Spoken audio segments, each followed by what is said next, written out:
Hello friends, welcome my YouTube channel competition series. My self Vikram Kumar. और आज हम बहुत ही एक महत्वपूर्ण टॉपिक के ऊपर चर्चा करने वाले हैं जिसका नाम है संविधान सभा। देखिए फ्रेंड्स, संविधान सभा अगर हम विश्व स्तर पर बात करते हैं तो इस शब्द का सबसे पहले जो प्रयोग किया था किसी ने, तो वो ब्रिटेन के महान विद्वान हुए जिनका नाम था हेनरी। ये वो व्यक्ति थे, ब्रिटेन के महान व्यक्ति, जिन्होंने संविधान सभा शब्द का पहली बार प्रयोग किया। अगर हम संविधान सभा की बात करें तो सबसे पहले किसी देश के अंदर जो ये गठित हुई थी, या सबसे पहले संविधान सभा जहाँ पे बनी थी, वो देश था अमेरिका। 1787 के अंदर 1787 के अंदर अमेरिका के अंदर सबसे पहले संविधान सभा बनी थी। अगर हम भारत की बात करें, हमारे देश की बात करते हैं, तो आज़ादी से पहले संविधान सभा की मांग निरंतर रूप से उठती रही। सबसे पहले अगर किसी ने मांग उठाई थी संविधान सभा की, तो वो थे 1895 के अंदर। 1895 में बाल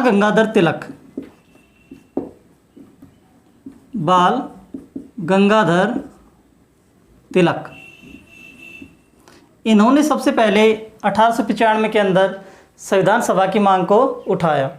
उसके बाद में 1906 में दादा भाई नौरोजी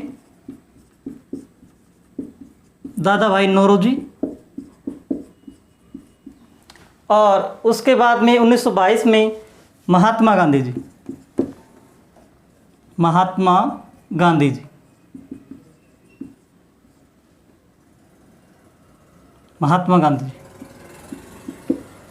देखिए फ्रेंड्स, जो ये मांगे इन्होंने करी थी, ये उस समय अप्रत्यक्ष मांग थी। अप्रत्यक्ष रूप से इनकी ये मांगे थी, या आप कह सकते हो अनौपचारिक रूप से ये मांगे इन्होंने की थी। उसके बाद में सबसे पहले अगर किसी ने प्रत्यक्ष रूप से इस संविधान सभा की मांग की, तो वो थे 1934 के अंदर M.N. राय। 1934 के अंदर सबसे पहले M.N. राय ने संविधान सभा की प्रत्यक्ष रूप से मांग की।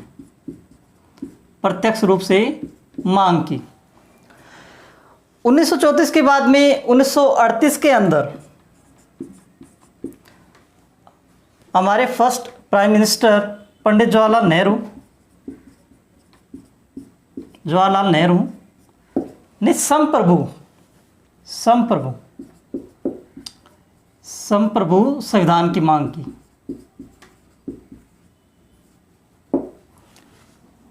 संप्रभु का अर्थ ये था फ्रेंड्स कि बाहरी कोई हस्तक्षेप ना हो, हमारे भारतीयों के द्वारा ही संविधान सभा का गठन किया जाए। इसके बाद में 1940 के अंदर, आपको पता होगा 1940 में अगस्त प्रस्ताव भारत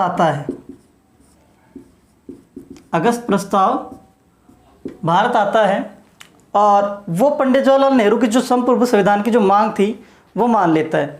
लेकिन इसी के साथ में अगस्त प्रस्ताव में ये बातें कही गई कि आपका जो संविधान सभा बनेगी, आपकी जो संविधान सभा होगी, उसमें जो भारतीयों की जो भूमिका रहेगी, भारतीयों की भूमिका वो मुख्यतः रूप से रहेगी।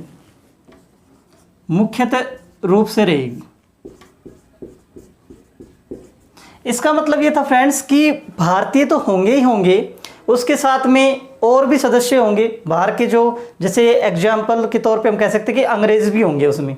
तो ये बातें हमारे जो राष्ट्रवादी जो नेता थे, उनको ये बातें पसंद नहीं आई और उन्होंने इस बात को अस्वीकार कर दिया कि नहीं, भारतीय की जो भूमिका मुख्य रूप से ना रहेगी, बल्कि पूर्णतः संविधान जो बनेगा, पूर्णतः संविधान सभा जो गठित होगी, वो पूर्णतः किससे होगी? भारतीयों से ही निर्मित होगी। इसके बाद में फ्रेंड्स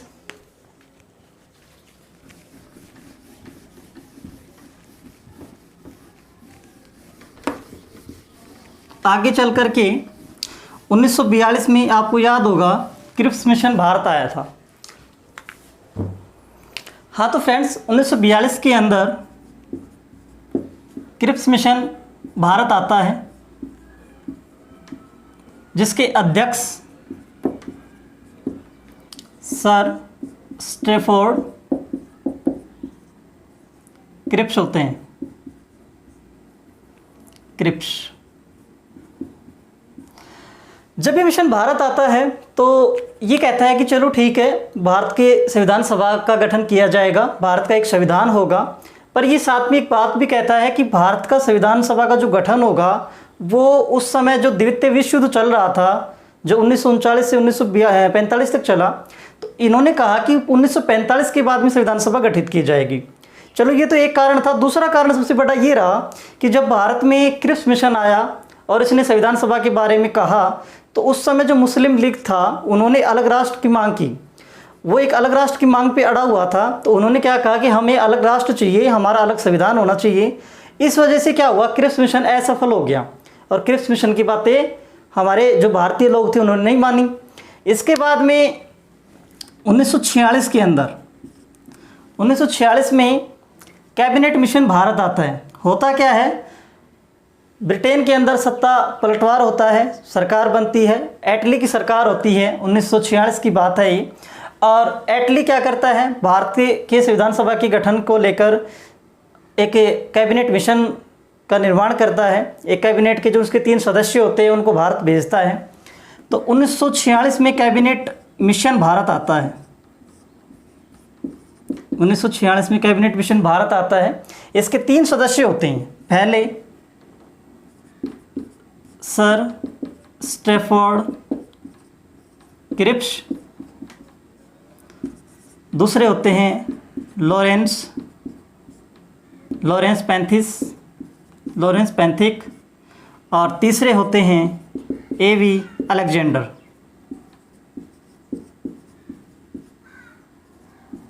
ये 3 सदस्य कैबिनेट मिशन के रूप में भारत आते हैं और भारत के संविधान सभा के गठन की बात कहते हैं। हालांकि उस समय भी मुस्लिम लीग अड़ा हुआ था अलग राष्ट्र की मांग को लेकर के, लेकिन होता क्या है कि संविधान सभा बनने के लिए भारतीय तैयार थे और मुस्लिम लीग अड़ा हुआ था। तो कैबिनेट मिशन आता है और वो कहता है कि चलो आप भारतीय संविधान सभा बनाओ। तो मुस्लिम लीग को ये समझ में आ जाता है उस समय कि अगर आप इनके साथ नहीं रहोगे तो भारत की सरकार में आपका कोई योगदान नहीं रहेगा, आप भारतीय संविधान सभा के सदस्य नहीं रहेंगे। अगर संविधान सभा के सदस्य नहीं रहेंगे तो आपका क्या होगा, आपका जो मुस्लिम लीग की जो मांग है, अलग राष्ट्र की जो मांग है, वो कमज़ोर पड़ जाएगी, क्योंकि सरकार में आपका सदस्यता हासिल करना ज़रूरी है। तो वो क्या करते हैं, इस कैबिनेट मिशन की बात को मान लेते हैं। उसके बाद में कैबिनेट मिशन ने निर्धारित किया कि आपकी जो संविधान सभा होगी उसमें 389 सदस्य होंगे।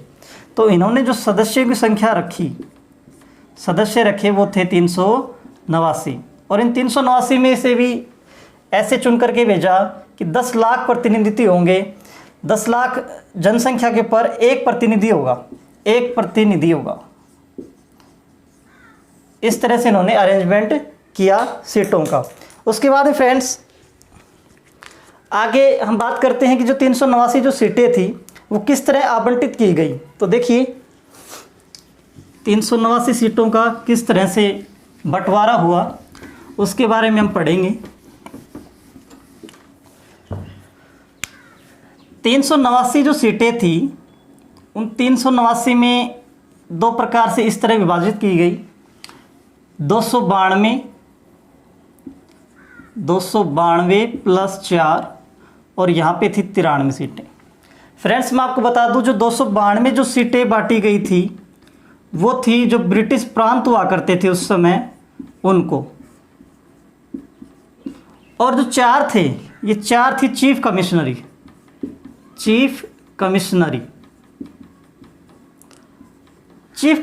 में 4 जो कमिश्नर थी उनके नाम थे दिल्ली, अजमेर, कुर्ग जो कर्नाटक में है, और बलूचिस्तान जो पाकिस्तान में है। ये 4 चीफ कमिश्नरी थी। उसके बाद में जो ये जो 93 जो थे ये थी देसी रियासतें। उस समय देसी रियासतें हुआ करती थी, तो ये 93 जो संख्या थी ये देसी रियासतों को दी गई। देसी रियासतें। देखिए फ्रेंड्स ये जो लोग थे 292 प्लस 4, इनका निर्वाचन हुआ था, इनका निर्वाचन हुआ। और 93 जो थे देसी रियासतें थी, राजाओं का राज हुआ करता था, इन्होंने कोई निर्वाचन नहीं करवाया। इन्होंने क्या किया, खुद की मर्जी से जो भी अपने प्रमुख व्यक्ति इनको सही लगे उनको चुन करके या उनको मनोनीत करके उनको क्या किया, संविधान सभा में भेज दिया। और यहाँ पे इनका क्या हुआ, चुनाव हुआ। कितनी सीटों पे चुनाव हुआ, 296 सीटों पे चुनाव हुआ टोटल। अब इस 296 सीटें में किस प्रकार से कांग्रेस की सीटें आई, मुस्लिम लीग की सीटें आई या अन्य दल की सीटें आई, वो हम पढ़ेंगे। तो देखिए फ्रेंड्स,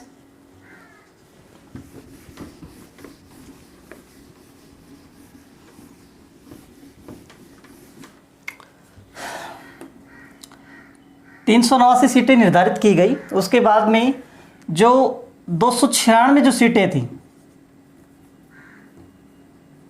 296 सीटों पर चुनाव हुआ। 296 सीटों पर चुनाव होता है और 296 सीटों में से 208 सीटें कांग्रेस को मिलती हैं और 73 सीटें मुस्लिम लीग को मिलती हैं और 15 सीटें अन्य दल को मिलती हैं। इस बात से एक चीज़ स्पष्ट हो जाती है यहाँ पे कि 208 सीटें कांग्रेस को मिली थी और 73 सीटें मुस्लिम लीग को मिली थी। अब मुस्लिम लीग की इतनी कम संख्या थी संविधान सभा के अंदर कि इसको समझ में आ गया था कि आपकी चलने वाली नहीं है। इनको ऐसे लगा कि अगर आपने इनका साथ दिया संविधान सभा बनाने में, अगर आपने एक ही संविधान की मांग रखी तो आपका जो कम्युनिटी है हमेशा पीछे रहेगा और भारतीय सिर्फ अपनी चलाएंगे। तो इन्होंने क्या किया, अलग राष्ट्र की मांग पे ये अड़ गए। और जब पहली बैठक हुई संविधान सभा की, जब पहली बैठक जब हुई 9 दिसंबर 1946 को, जिसमें डॉक्टर सच्चिदानंद सिन्हा को अस्थायी अध्यक्ष बनाया गया।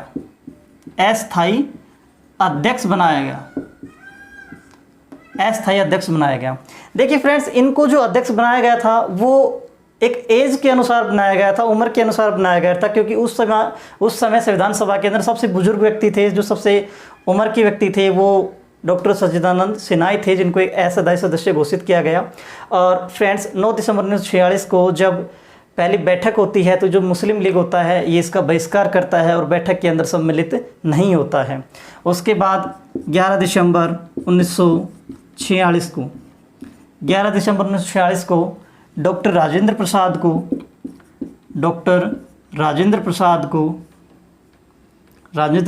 को स्थायी अध्यक्ष घोषित कर दिया जाता है। स्थायी अध्यक्ष घोषित किया जाता है कब? 11 दिसंबर 1946 को। इस दिन 2 उपाध्यक्ष और बनाए जाते हैं। अध्यक्ष तो होता ही होता है, 2 उपाध्यक्ष और बनाए जाते हैं। मैं आपको उन उपाध्यक्ष का नाम बता देता हूँ। वो उपाध्यक्ष हैं, पहले हैं एच.सी. मुखर्जी और दूसरे हैं वी.टी. कृष्णामाचारी। ये 2 उपाध्यक्ष 11 दिसंबर 1946 को ही इनका गठन होता है। उसके बाद में फ्रेंड्स 13 दिसंबर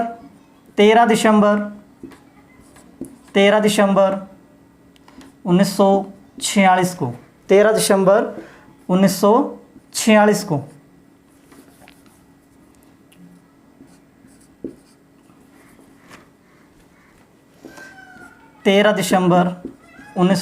को जो पंडित जवाहरलाल नेहरू होते हैं वो क्या करते हैं, उद्देश्य प्रस्ताव इस संविधान सभा के सामने रखते हैं। तो 13 दिसंबर 1946 को संविधान सभा के सामने उद्देश्य प्रस्ताव पंडित जवाहरलाल नेहरू के द्वारा रखा जाता है। पंडित जवाहरलाल नेहरू के द्वारा उद्देश्य प्रस्ताव रखा जाता है। इस उद्देश्य प्रस्ताव में जो बातें होती हैं वो संविधान सभा के सदस्य बताते हैं, कहते हैं कि आपने जो उद्देश्य प्रस्ताव पारित किया है, उद्देश्य प्रस्ताव संविधान सभा के सामने जो रखा है, उस उद्देश्य प्रस्ताव का भी स्वीकार नहीं किया जा सकता, क्योंकि उस समय ऐसी स्थिति थी कि जब मुस्लिम समुदाय साथ नहीं दे रहा था और जो संविधान निर्माता थे वो चाहते थे कि सभी का साथ हो, तभी हम आगे देश के भविष्य में काम कर पाएंगे। इसलिए उद्देश्य प्रस्ताव की जो बातें थी वो इन्होंने स्वीकार नहीं की। आगे चल कर के फिर 22 जनवरी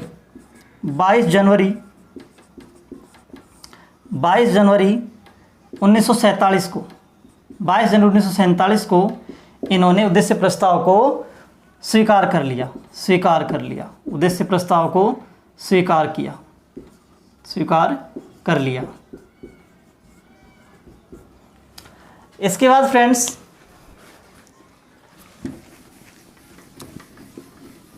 आपको याद होगा 3 जून 1947 को जब ब्रिटेन के अंदर एटली की सरकार होती है। हाँ, तो फ्रेंड्स आपको याद होगा 3 जून 1947 को देश का बंटवारा हो जाता है। देश 2 राष्ट्रों में बंट जाता है, भारत और पाकिस्तान। 3 जून 1947 लॉर्ड माउंटबेटन की योजना के तहत भारत को 2 राष्ट्रों में बांट दिया जाता है। किस योजना के तहत बांटा जाता है? लॉर्ड माउंटबेटन योजना के तहत। लॉर्ड माउंटबेटन योजना के तहत 1947 3 जून 1947 को 2 राष्ट्र बनते हैं, भारत और पाकिस्तान। और इसके बाद में 15 अगस्त 1947 को जब भारत आज़ाद हो जाता है, सबसे बड़ी उस समय जो काम था, सबसे बड़ा जो काम था भारतीय संविधान सभा के पास, वो था भारत का संविधान को बनाना, भारत के संविधान का निर्माण करना। इसीलिए इन्होंने क्या किया, कुछ समितियां बनाई, जिसमें संचालन समिति, संघ समिति, झंडा समिति, ये प्रमुख समितियां बनाई। और बी.एन. राव को संविधान सभा का संवैधानिक सलाहकार घोषित किया। संवैधानिक सलाहकार घोषित किया। इनको संवैधानिक सलाहकार बनाया गया। फ्रेंड्स, जो बी.एन. राव थे वो बहुत विद्वान व्यक्ति थे। इन्होंने 60 देशों का भ्रमण किया था भारतीय संविधान को बनाने के लिए, और अलग अलग देशों से अलग अलग संविधान की जो कानून को पढ़ करके ये आए थे। और हमारे जो पहले ICS अधिकारी रहे वो भी बी.एन. राव थे, और जो इंटरनेशनल कोर्ट में पहले जज नियुक्त हुए भारत की तरफ से वो भी बी.एन. राव ही थे। इसके बाद में कुछ समितियां बनाई गई, जिनमें हमने बताया सबसे जो महत्वपूर्ण समिति थी वो थी प्रारूप समिति,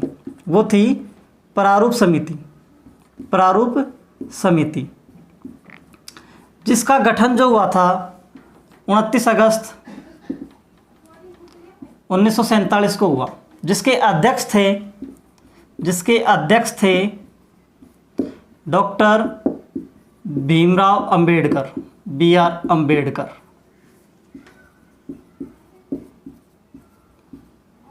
इन्हें संविधान की जननी भी कहते हैं, और इनका बहुत बड़ा योगदान रहा संविधान को बनाने में। ये फ्रेंड्स पहले तो बंगाल से चुनाव लड़ते हैं और उनकी जीत होती है, लेकिन जब बंगाल का विभाजन हो जाता है तो फिर इनको बीजी खैर के इस्तीफा दुआ करके मुंबई से चुनाव लड़वाया जाता है और इन्हें संविधान सभा का सदस्य बनाया जाता है, और फिर इन्हें प्रारूप समिति का अध्यक्ष बना दिया जाता है। 7 सदस्यों की ये समिति होती है। अब जो बी.एन. राव थे वो सभी देशों का भ्रमण करके आए थे, तो उन्होंने, क्योंकि प्रारूप समिति जो थी, ड्राफ्ट जो कमेटी थी, ये इनके सामने इन्होंने संविधान का प्रारूप रखा। बी.एन. राव ने संविधान का प्रारूप रखा। संविधान का प्रारूप किसके सामने रखा? इस प्रारूप समिति के सामने रखा। प्रारूप समिति के सामने रखा।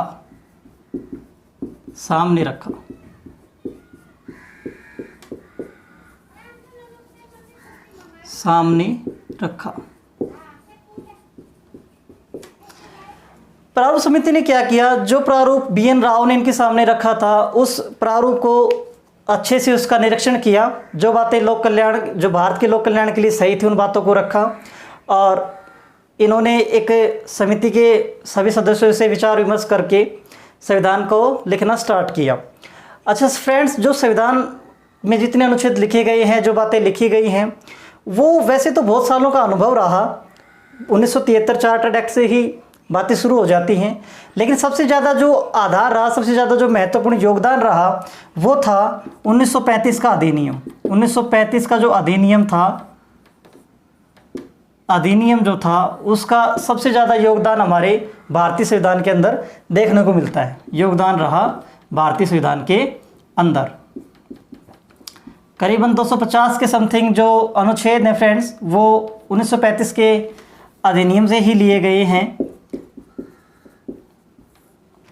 समिति बन जाती है, प्रारूप तैयार हो जाता है, काम करना स्टार्ट हो जाता है और बैठकें चलती रहती हैं कंटिन्यू। इसके बाद में निरंतर रूप से 26 नवंबर 1949 को हमारा जो संविधान बन करके तैयार होता है। तो इसके बाद में 26 नवंबर 1949 को हमारे देश का संविधान बन करके तैयार हो जाता है। आंशिक रूप से आप कह सकते हो कि वो बन जाता है। ये फ्रेंड्स बात है 26 नवंबर 1949 की, जब क्या हुआ, संविधान बन करके तैयार हुआ। संविधान तैयार हुआ, इस दिन संविधान तैयार हो जाता है और 16 अनुच्छेद आंशिक रूप से लागू कर दिए जाते हैं। आंशिक रूप से लागू कर दिए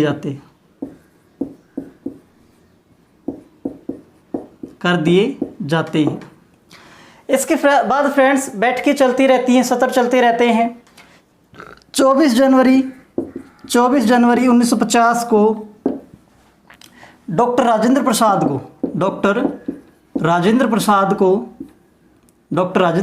को भारत का राष्ट्रपति घोषित किया जाता है। भारत का राष्ट्रपति घोषित किया जाता है। और इसी दिन अंतिम बैठक होती है, अंतिम सत्र होता है। अगर हम सत्र की बात करते हैं, बैठकें टोटल होती है 167 बैठकें होती हैं। सत्र जो होते हैं यहाँ पे आके 12 सत्र होते हैं, सत्र कह लो या अधिवेशन कह लो। टोटल 12 अधिवेशन हमारे संविधान सभा में हुए थे। और 26 जनवरी 1950 को हमारा देश का संविधान पूर्णतः लागू हो जाता है।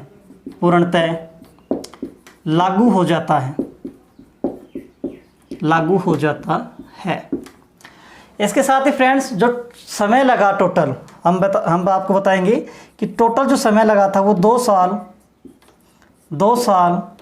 11 महीने और 18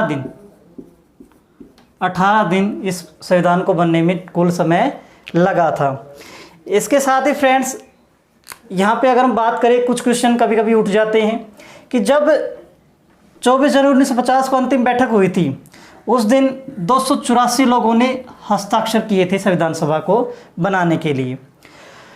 2 साल 11 महीने 18 दिन का इसमें समय लगता है और हमारा जो देश का जो संविधान है वो बन करके तैयार हो जाता है, पूर्णतः लागू हो जाता है।